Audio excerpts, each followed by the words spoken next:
नमस्कार, मैं हूं रविंद्र जैन और आप देखना शुरू कर चुके हैं सबकी खबर। आज मैं फिर देश की मेडिकल व्यवस्था पर एक कार्यक्रम बनाने आया हूं और फिर से डॉक्टर भुवनेश गर्ग के पास आया हूं। आज का विषय बहुत गंभीर और आम लोगों से जुड़ा हुआ विषय है। ये विषय है जो दवाइयां हमें दी जा रही, जो मेडिसिन हमें दी जा रही हैं, उस पर एमआरपी कितनी है और वास्तव में उसकी रेट कितनी है, और इसके अलावा हम जेनरिक दवाइयों को क्यों नहीं प्रमोट कर रहे हैं।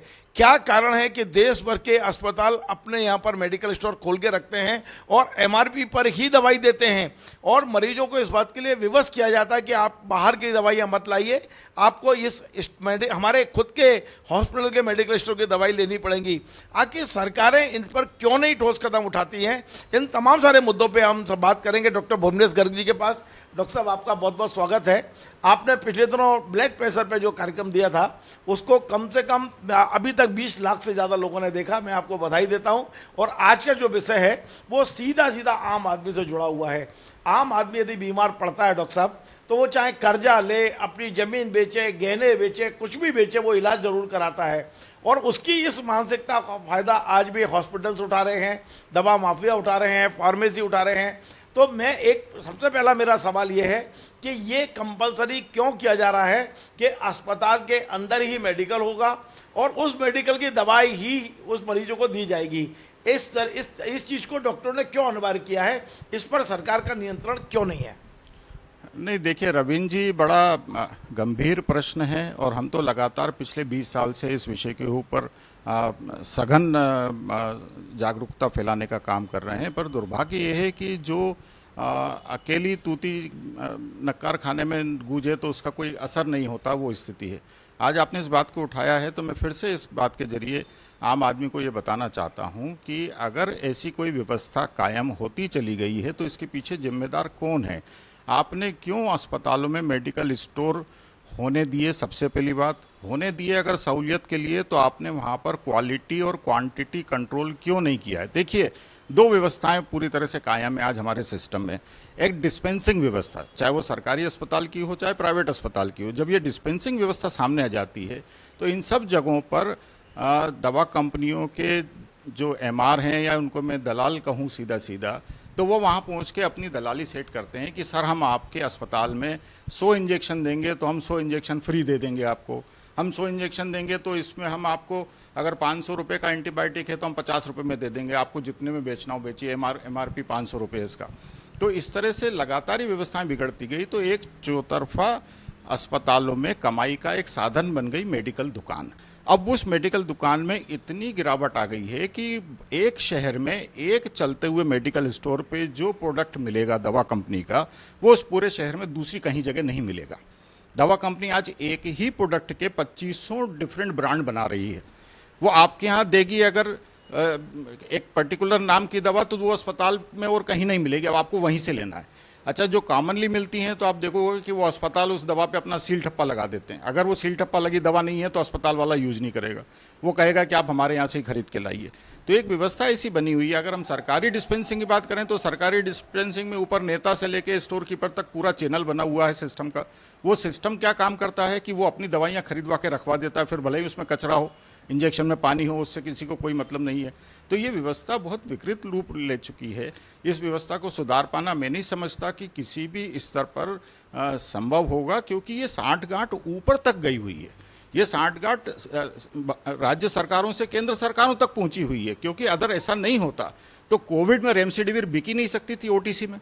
आप देखिए, हम बराबर 2020 मार्च से चिल्ला रहे थे सारे आर्टिकल्स में कि रेमडेसिविर नहीं दी जाना चाहिए, एजिथ्रोमाइसिन नहीं दी जाना चाहिए, कोई एंटीबायोटिक नहीं दी जाना चाहिए। लेकिन ये सब दवाइयाँ ब्लैंकेट ट्रीटमेंट के तौर पे ओपीडी में कैसे बेच दी गई, जिसमें कि डॉक्टर व्हाट्सएप पे दवाइयों के पर्चे दे रहा था। तो जब इतना निकृष्ट काम हो सकता है तो अब यहाँ आप कैसे उसको ठीक करेंगे, आप समझाइए। अगर अस्पताल वाले को 50 तरह के सर्टिफिकेट लेना है, उसको हर जगह घूस खिलाना है, फायर से सर्टिफिकेट से लेके, पॉल्यूशन कंट्रोल बोर्ड से सर्टिफिकेट लेके, नगर निगम से लेके, पुलिस से लेके, थाने से लेके, हर चीज़ के उसको करीब 52 सर्टिफिकेट लेने हैं अस्पताल वाले को, और उसकी पूरी व्यवस्था उसी में जा रही है जिसके लिए उसको ढेर सारा पैसा चाहिए। तो ये समाज ने बिगाड़ किया है ना, समाज ने इतना विकृत कर दिया है कि अस्पतालों को एक पैरेलल व्यवस्था चाहिए कमाई करने की, वो मेडिकल स्टोर है। अब उस मेडिकल स्टोर पे कोई अंकुश लगेगा कब? जब सरकार कोई नियम बनाए। सरकार का नियम तो ये है कि आप रेमडेसिविर को ओटीसी में रजिस्टर कराओ 1500 रुपये में और भेज दो, तो कैसे चीज़ ठीक होगी, जरा समझाइए मुझे। तो यहाँ इशू क्या है कि जितने मेडिकल स्टोर हैं, ये सब मेडिकल स्टोर एक कामधेनु गाय बन गए हैं अस्पतालों के लिए, और वो कामधेनु गाय इसलिए बेहद जरूरी हो गई है उनके लिए ताकि वो ये सारे जो 52-55 तरीके की जो भ्रष्टाचार के अड्डे हैं सर्टिफिकेट लेने के लिए, उसकी भरपाई कर सकें। डॉक्टर साहब, हम देख रहे हैं कि स्कूलों में भी अब कलेक्टरों ने सख्त निर्देश दिए हैं कि आप पर्टिकुलर जगह से किताबें नहीं खरीदेंगे, ड्रेस नहीं खरीदेंगे और अन्य सामान नहीं खरीदेंगे, और यदि ऐसा होता है तो उन पर एफआईआर हो रही है। तो फिर ये डॉक्टरों को क्यों छूट दे दी गई है कि हम कह रहे हैं उसी मेडिकल स्टोर से आप दवाई लाइए, हम कह रहे हैं उसी लेबोरेटरी से आप जांच कराइए, उसी पैथोलॉजी की रिपोर्ट को आप मानेंगे, बाकी को नहीं मानेंगे? तो इसके लेके कोई कानून क्यों नहीं बन सकता है? और क्या कलेक्टर अपने स्तर पर इस पर कोई एक्शन ले सकता है? जिला कलेक्टर, मजिस्ट्रेट, उसको बहुत अधिकार होते हैं। नहीं, देखिए, कानून तो ढेर, मैंने कहा ना, कानून तो ढेर सारे बने, पर उनका परिपालन कौन करवा रहा है? क्या सरकार में बैठी कोई व्यवस्था, पुलिस, न्याय व्यवस्था, कोई भी कानून का पालन करवा रही है?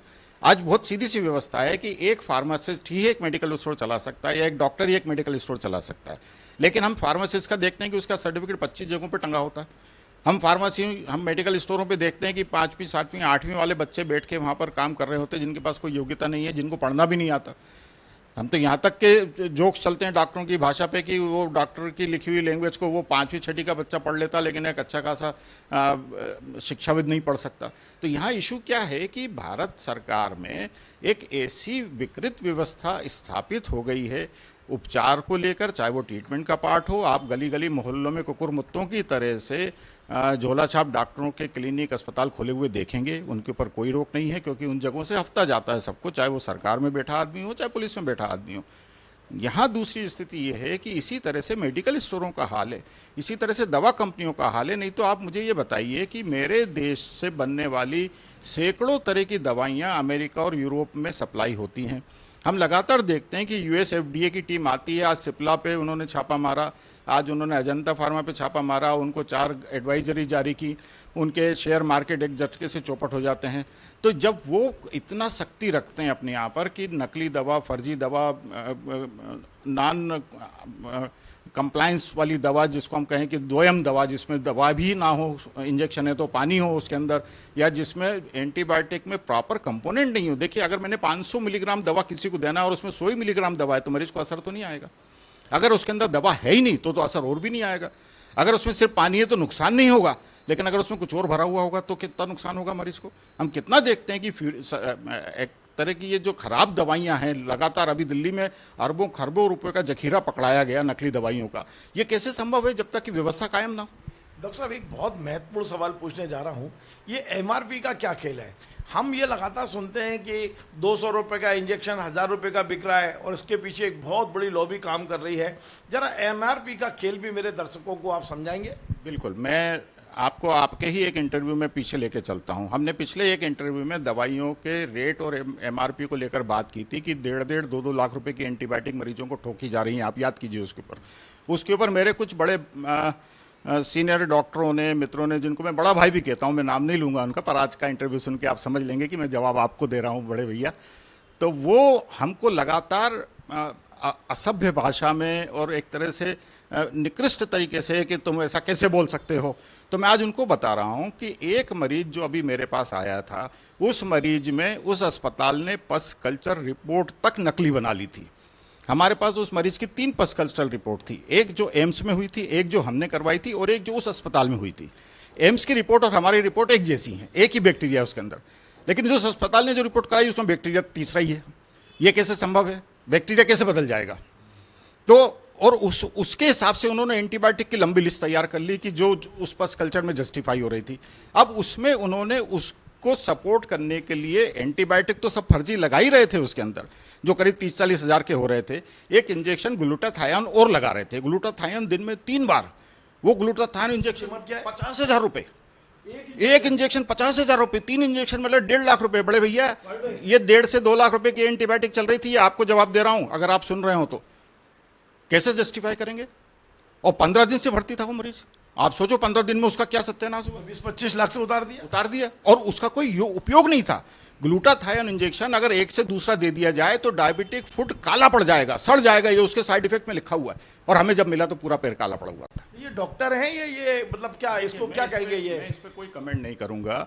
मैं व्यवसाय की एक इतनी निकृष्टता, इतना घटियापन इसमें खड़ा हो गया है कि जिसको हम नहीं समझा पा रहे हैं। हमारा ये कहना है कि आप एज ए डॉक्टर, आज एक मेरे पास व्हाट्सएप पे पर्चा आया हुआ है कि कपिल सिब्बल हर पेशी का 15 लाख रुपए लेते हैं। एक अच्छा वकील है तो 10-10, 20-20 लाख रुपए लेता है। मैं ये पूछना चाहता हूं कि मेरे डॉक्टर अपनी फीस क्यों नहीं ले सकते हैं? अगर अच्छा काम करना चाहें तो हम डॉक्टरों की फीस के ऊपर क्यों बात करते हैं? हम डॉक्टर को 2,000 रुपए नहीं देना चाहते? रविंद्र जी, आप ही के चैनल पे जितना हम इंटरव्यू कर रहे हैं, अब ये दूसरी बात मैं मेरे सारे दर्शकों को बताना चाहता हूं, जिन्होंने भी सुना है, जिन्होंने भी पिछले 1 हफ्ते 10 दिन में मेरे को मैसेज भेजे हैं। रविंद्र जी, मात्र 5,000 रुपए की ऑनलाइन परामर्श के लिए मुझको गालियां दे रहे हैं लोग, जबकि मैं उसमें आपका महीने का 20 से 25,000 रुपये दवाइयों का खर्चा घटा रहा हूं, मैं आपका शरीर ठीक कर रहा हूं, मैं आपको सब कुछ कर रहा हूं। और इस 5,000 रुपये में 15 दिन में 3 बार आपको मॉनिटर करूंगा व्हाट्सएप के ऊपर कि आपका सिस्टम कैसा चल रहा है, कौन डॉक्टर इतनी मेहनत करके दे रहा है। लेकिन ये हमारे देश की निकृष्टता है कि जो सबसे जरूरी है शिक्षा और स्वास्थ्य, उसमें सबसे ज्यादा भ्रष्टाचार है। बाकी जो चीजें जरूरी नहीं है वहां आप लाखों करोड़ों रुपए की फीस दे रहे हैं। तो ये समाज को सुधरना होगा। अगर समाज नहीं सुधरेगा तो सारे अस्पतालों से इसी तरह से आपकी लुटाई होगी। हमने देखा, आपके एक मित्र ने हमको भी मैसेज किए बहुत ज़्यादा, वो लगातार बहस कर रहे हैं कि हमारी बीवी को मार डाला, आप हमको लिख के दीजिए कि हाँ ये गलत ट्रीटमेंट हुआ। मैं कैसे लिख के दूं गलत ट्रीटमेंट हुआ? मैं नहीं जानता क्या ट्रीटमेंट हुआ, क्यों ट्रीटमेंट हुआ, क्या कंडीशन थी। आपको जाना है, आप कोर्ट जाइए, लीगल उसमें जाइए, लीगल ओपिनियन लीजिए। अगर आप कहिए कोर्ट से कि डॉक्टर भुवनेश्वर को बुलवा के आप उनका ओपिनियन दिलवाइए, मैं ऑनेस्ट ओपिनियन देने को तैयार बैठा हूं। लेकिन आप मुझसे स्टेटमेंट लेके आप ये कहना चाहते हो कि आप उस डॉक्टर से लड़ने खड़े हो जाओगे, तो ये गंदगी मेरे पास नहीं होगी, ना मैं इस तरह की बात करता हूं। मैं किसी भी मरीज को अपने तरफ से पूरी सावधानी से, पूरी जिम्मेदारी के साथ उसका उपचार करने की कोशिश करता हूं, ताकि उसको दोबारा इलाज की जरूरत ना पड़े, वो ठीक हो जाएं। उनको लगातार महीनों के हिसाब से, सालों के हिसाब से डायबिटीज़ की जैसे, ब्लड प्रेशर की जैसे दवाइयाँ खानी हैं वो ना खानी पड़े। और यहाँ ये भी बड़ा इशू है कि इन सारे मरीजों में मैं देख रहा हूँ कि लगभग 2-4 मरीज छोड़ दूं मैं तो पूरे के पूरे 12,000 मरीज ना तो कोई जांच करा रहे हैं, ना किसी डॉक्टर को दिखा रहे हैं, अपनी मर्जी से दवाइयां खा रहे हैं। उनके सबके अंदर सीआरपी, एक जो छोटी सी जांच होती है जो ये बताती है कि अंदर आपके ब्लड का जो स्तर है, जिसमें गंदगी, सड़न, जहर घूम रहा है, अंदर शरीर सड़ रहा है आपका, वो 2-2, 3-3 गुने से ज़्यादा चल रहा है। उनको चिंता ही नहीं इस बात की कि उनका पूरा सिस्टम खराब हो रहा है, खाए जा रहे हैं दवाइयाँ अपनी मर्जी से। क्यों भाई? और हम उनको समझाने की कोशिश कर रहे हैं तो वो कह रहे हैं बड़ा महंगा इलाज है। अरे 5,000 रुपये में तुम्हारी जिंदगी संवार रहे हैं, ये कोई बहुत बड़ा महंगा इलाज है? अभी आपने एक इंजेक्शन की बात की थी कि 50,000 रुपये अनावश्यक इंजेक्शन दिन में 3 बार दे रहे हैं, 1.5 लाख का है। वास्तव में इस इंजेक्शन की कीमत क्या है? ये तो 50,000 रुपये MRP, 500 रुपये, 1,000 रुपये, 1,000 रुपये का इंजेक्शन 50,000 का लग रहा है अस्पताल में। जितनी मर्जी हो। ये बेसिकली कॉस्मेटिक्स में यूज किया जाता है। ईमानदारी से बताऊं, कॉस्मेटिक्स एक तरह की लग्जरी व्यवस्था है। तो लग्जरी व्यवस्था में ये सारे कॉस्मेटोलॉजिस्ट, जितने बड़े बड़े ब्यूटी पार्लर ये सब बैठे हैं, ये उसको लगाने के तौर पे करते हैं कि इससे आपकी अंदर जवानी आ जाएगी, आप जवा हो जाएंगे। लेकिन इससे होता कुछ नहीं, कबाड़ा हो जाता है, आपके शरीर में जगह जगह इन्फेक्शन हो जाते हैं। जैसे इस मरीज में मैंने कहा ना कि इस ग्लूटाथायोन इंजेक्शन की वजह से आपके शरीर में अगर कोई डायबिटीज़ है तो आपका जहाँ कहीं भी जख्म बन रहा है वो और सड़ जाएगा। यही इस बेचारे अनफॉर्चुनेट मरीज के साथ हुआ। हम उस मरीज को अल्टीमेटली फिर वहाँ से जब निकाल के लाए, वो मरीज आज घर में पूरा उसका पैर हम बना के सुरक्षित कर चुके हैं, एक बहुत छोटे से खर्चे के साथ। डॉक्टर साहब, एक छोटी सी बात और मैं जरा जानना चाहता हूँ। अधिकांशतः जो मरीज हैं, जैसे कैंसर की बात आती है, जैसे कैंसर यदि बोल दे तो आधा प्राण तो उसका उसी दिन निकल जाता है जिस दिन उसे पता चलता है कि मुझे या मेरे परिवार के किसी सदस्य को कैंसर हो गया है। फिर कैंसर की दवाओं को लेकर बड़ी चर्चा रहती है कि जिन दवाओं की कीमत बहुत न्यूनतम होती है, जिसकी अधिकतम वसूली जाती है। क्या कुछ ऐसी दवाइयों का नाम या आपको याद हो या जानकारी में हो जिन दवाइयों को हम कहाँ से सस्ता ले सकते हैं? हमारे ऐसे दर्शक तमाम सारे आपको देख रहे हैं जो ये समझने की कोशिश कर रहे हैं कि आखिर समस्याएं तो हम सब बता रहे हैं, पर इन समस्याओं से वो कैसे निपटे हैं दवाइयों के मामले में। मैं आज बीमारी की बात नहीं कर रहा हूँ, आज दवाइयों की बात कर रहा हूँ। कैसे वो दवाइयों से निपट सकता है, कैसे कहाँ से उसको मिनिमम कीमत पर दवाई मिल सकती है और कैसे मिल सकती है। देखिए, अगर हम बात करें तो मैं आपको कैंसर के इलाज के लिए फिर सीधे बॉम्बे लेके चलता हूँ, जहाँ कैंसर के सबसे बड़े डॉक्टर जिनके पास दुनिया भर से मरीज आते हैं, वो खुद व्हीलचेयर पर हैं, मैं नाम नहीं ले रहा हूँ, लेकिन वो कैंसर के बड़े पौराणिक माने जाते हैं कि इनसे बेहतर कोई नहीं है। आप मानेंगे नहीं रविंद्र जी, उन्हीं का लड़का कैंसर की दवाइयों का दुकान चलाता है, और जो 500 रुपये का इंजेक्शन है वो 5 लाख रुपए में वहाँ से मिलता है। 5 लाख। अब आप बताएं कैसे कंपेयर करेंगे, कैसे ठीक करेंगे चीज़ों को, कहाँ से ठीक करेंगे चीज़ों को? मेरे पास तो इन बातों के जवाब ही नहीं है। मैं तो जो चीज़ें सामने देखता हूँ मैं खुल के उनका विरोध करता हूँ और उनको सामने रखता हूँ कि आपकी औकात है कपिल सिब्बल बनने की, 15 लाख रुपए विजिट लेने की, तो लेके बताइए ना, समाज पे करेगा आपको। लेकिन कम से कम मरीज का इलाज तो हम पूरी ताकत से, जो जरूरी जुनाइन इलाज है, जो जरूरी दवाइयाँ हैं वो देके कर सकते हैं। हमको फर्जी ऑपरेशन करने की जरूरत नहीं, हमको किसी चीज़ की और बात करने की जरूरत नहीं। लेकिन यहाँ मैं फिर कहता हूँ कि समाज का विकृत रूप सामने है कि मेरी 15 दिन की मेहनत के लिए, जिसमें मुझे सुबह से रात तक लगना पड़ेगा आपके साथ, आपको मैं डायबिटीज़ की दवाइयाँ कम करके दे सकता हूँ, आपका शरीर स्वास्थ्य सुधार सकता हूँ, उसको मुझे 5,000 रुपये देने को तैयार नहीं है। ये ऐसा कोई सिस्टम नहीं है कि यदि डॉक्टर ने दवाई लिखी है तो हम इंटरनेट पे जाएं, गूगल पे जाएं, वहाँ जाके उस दवाई को देखें और कहाँ से हमें वो दवाई सस्ती मिल सकती है, या उसी फार्मूले की दवाई जो कंटेंट उन्होंने लिखा है दूसरी कोई दवाई ले सकते हैं, हम इलाज करा सकते हैं। ऐसी कोई चीज़ नहीं है जिससे जागरूकता हम पैदा करें और लोगों की जेब में कम से कम खर्च हो इस इलाज के लिए। देखिए रविंद्र जी, जैसे हमने आपसे पिछली बार कहा था, फर्जी ऑपरेशंस का आंकड़ा हमने आपको बताया था जो आंखें खोल देने वाला था, इसी तरह से हम ये कहते हैं कि जब हमने ये कहा था कि आप एक डॉक्टर पे भरोसा करते हैं, बहुत अच्छी बात है, लेकिन उसके साथ साथ आप 2 डॉक्टरों से और ओपिनियन ले लीजिए ना। आप किसी भी सर्जरी के पहले अगर 3 डॉक्टरों की ओपिनियन ले लेंगे तो मुझे लगता है कि स्थितियां सुधरने लग जाएंगी, ये समाज का सुधार होने लगा। और दूसरी बात जो मैंने कही कि आप डॉक्टर को भरपूर पारिश्रमिक दीजिए। मैं फिर खुले उसमें कहता हूँ कि अगर आप मुझे सिर्फ 5,000 रुपये नहीं देना चाहते हैं और 25,000 रुपये महीने की फर्जी दवाइयाँ खा रहे हैं, टॉक्सिक दवाइयाँ खा रहे हैं जिनसे आपका शरीर खराब हो रहा है, तो आप ही जवाबदार हैं उसके लिए, मुझे कोई फर्क नहीं पड़ना है। मैं तो आपको एक सलाह देके छोड़ दे रहा हूं कि भैया ठीक है, आपको नहीं कराना है मत कराइए, लेकिन नुकसान किसका हो रहा है? आपका नुकसान हो रहा है। आज अगर यही मैं अपने सब मरीजों को 4 फर्जी दवाइयां जिसमें 20-25 हज़ार रुपये महीना खर्चा होगा वो मैं देना चालू कर दूं तो मेरी इनकम भी हो गई और काम भी ठीक हो गया, मरीज का भी संभवतः उसको लगेगा ठीक हो गया, लेकिन पर मेरी आत्मा कैसे गवारा करेगी? सब मेरा मूल सवाल का जवाब अभी नहीं था उसी पे आ रहा हूं कि आम आदमी को पता आ रहा क्या। हूं मैं उसी पे आ रहा हूं सर। मैंने एक पर्चा लिखा आपको, उस पर्चे पे नेट पे 4 दवा कंपनियां अवेलेबल हैं, 5 दवा कंपनियां अवेलेबल हैं, मैं नाम नहीं लूंगा किसी को, नहीं तो लोग कहेंगे मैं उनका व्यापार कर रहा हूं।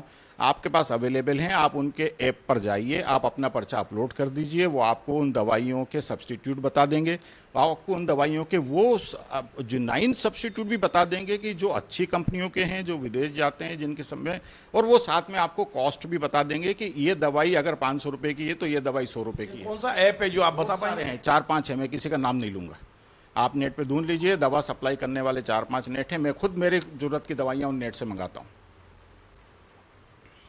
डॉक्टर साहब एक और चीज़ है कि हम जेनरिक दवाइयाँ क्यों नहीं ले सकते हैं, क्योंकि हम कंपनियां प्रचार प्रसार पर डॉक्टरों को देने पे बहुत पैसा खर्च करती हैं, जेनरिक दवाइयों की कीमत आधे से भी कम होती है, हम उन्हें प्रमोट क्यों नहीं कर रहे हैं? देखिए, जेनरिक दवाइयों की मैं भारतवर्ष में इसलिए बात नहीं करता हूँ कि यहाँ जब आपकी ओरिजिनल दवाइयों में ही नकली दवाइयाँ कचरा पानी भर के भेज रहे हैं तो जेनरिक दवाई में आपको अच्छी दवाई कैसे मिलेगी? सबसे पहली बात मैं इसलिए कहता हूं कि हिंदुस्तान में ये संभव नहीं है जब तक कि आमूलचूल व्यवस्था परिवर्तन ना हो। वो कैसे होगा? वो जनता के जागृत होने से होगा कि जनता अगर अपनी खाने वाली दवाई को एक बार नेट पर टेस्ट करने लगेगी कि इसके कौन कौन से सब्स्टिट्यूट अवेलेबल हैं, और वो अपने डॉक्टर से बात करेगी कि आपने जो लिखा वो 500 रुपये का है, मुझे 100 रुपये का मिल रहा है, मैं क्यों ना लूँ ये, तो मैं समझता हूँ समस्या खत्म हो जाएगी। एक आखिरी सवाल ये है कि सरकारी अस्पतालों में जो दवाएं मिल रही हैं उसका स्टैंडर्ड को लेके आपका क्या ओपिनियन है? क्योंकि कई लोग कहते हैं कि दवा सप्लाई करने वाले मोटा कमीशन सरकार में देते हैं और सरकारी अस्पतालों में दवाइयाँ अपनी खपा देते हैं। सप्लाई तो करते ही है, पर एक शब्द चलता है कि हम तो अपनी दवाइयाँ जो सब स्टैंडर्ड दवाइयाँ हैं वो हम सरकारी अस्पतालों में खपा देते हैं। आपको लगता है कि वाकई ये बात सही है? सरकारी अस्पतालों में मिलने वाली दवाइयों की क्वालिटी आपकी नज़र में क्या है? देखिए, इसके ऊपर मुझे नहीं लगता मुझे कोई कमेंट करने की ज़रूरत है। आप रोज़ अखबारों में पढ़ रहे हैं कि जो दवाइयाँ एक्सपायर होने वाली थी वो दवाइयाँ अस्पताल में सप्लाई हुई हैं, जो दवाइयों में फंगस था आईवी फ्लूइड की बॉटल में वो दवाइयाँ वहाँ पे पहुँची हैं। तो ये कैसे संभव है? ये तभी संभव है जब विकृति इतनी पेठ कर चुकी है कि पहले ऊपर बैठा मंत्री अपना हिस्सा बांट लेता है, फिर नीचे तक वो हिस्सा बढ़ता है, स्टोर कीपर तक अपना हिस्सा बांट लेता है, उसके बाद जो बचता है उसमें क्या खरीदोगे? आप कचरा खरीदोगे। तो ये कचरा होता है और कचरा है। मैं तो खुले उसमें बोलता हूँ कि इसमें मुझे कुछ कहने की जरूरत नहीं है। आप लगातार तो देख रहे हैं, आपके सामने चल रही हैं चीज़ें। डॉक्टर साहब, और छोटा सा प्रश्न और मेरे दिमाग में अचानक आया है। ये सरकारें हर चीज़ के लिए जागरूकता के लिए विज्ञापन देती हैं, लोगों को जागरूक करती हैं। दवाइयों को लेके मैंने कोई विज्ञापन आज तक सरकार का हेल्थ विभाग का नहीं देखा कि आप इन्हें लेके थोड़े जागरूक रहें, ये इस तरह से आप कर सकते हैं। जैसे अभी आपने बताया कि आप ऐप पे चले जाएं, अपना पर्चा लोड कर दें, तो ऐप आपको बता देगा कि इसका सब्स्टिट्यूट क्या है और किस तरह से हम अपने पैसे बचा सकते हैं। सरकारें क्यों नहीं करती हैं सर? आखिर ये जो आम जनता लूट रही है, सरकार जो हमारे लिए बनी है, हमारे द्वारा बनी है, उसे भी तो जागरूकता करना चाहिए। रविंद्र जी, आपको मैंने अभी कहा कि अगर सरकार में बैठी व्यवस्थाओं में इतनी दम होती तो ये फर्जी दवाइयाँ कैसे बिक जाती, या अस्पतालों में मेडिकल स्टोर खोल के अपनी अपनी दवाइयाँ क्यों बेच लेते, या सरकारी अस्पतालों में कचरा क्यों बिक रहा होता। यहाँ बहुत सीधा सा इशू है कि हम जितनी भी कोशिश करते हैं तो वो कोशिशें एक विज्ञापन के तौर पे तो कभी नहीं आती, पर ये 2-4 फ्लेक्स बना के खड़े कर दिए और उसकी खाना पूर्ति हो जाती है। चाहे वो पोलियो का अभियान हो, चाहे एंटीबायोटिक का अभियान हो। आप देखें, हम एंटीबायोटिक के ऊपर हम कितना काम कर रहे हैं, लेकिन हमारी कहाँ सुनवाई है? कहीं नहीं। हम आज तक भी, भोपाल तो पूरे छोड़ दीजिए, पूरे भारत में इस बात के लिए अब मशहूर हो गए हैं कि ये डॉक्टर तो दवा लिखता ही नहीं है, फिर मेरे मरीज सब कैसे अच्छे हो रहे हैं?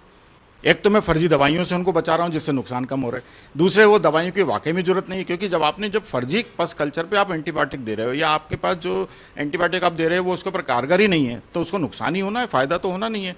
तो यहाँ बहुत छोटा सा इशू है कि जैसे एंटीबायोटिक को लेकर हमने कहा था कि WHO ने बहुत गंभीर रिपोर्ट दी है कि हर साल 1 करोड़ 10 लाख लोग भारत में सिर्फ एंटीबायोटिक मिसयूज, एब्यूज से मरने वाले हैं।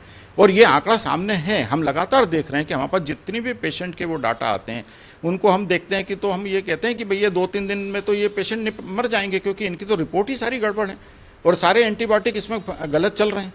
तो ये कितना गंभीर आंकड़ा है। WHO तो 49% कह रहा है, लेकिन मैं तो इसको 90% तक लेके जा रहा हूँ एंटीबायोटिक को, कि 90% antibiotics are wrongly prescribe to my patients in my country and there is no control on to this.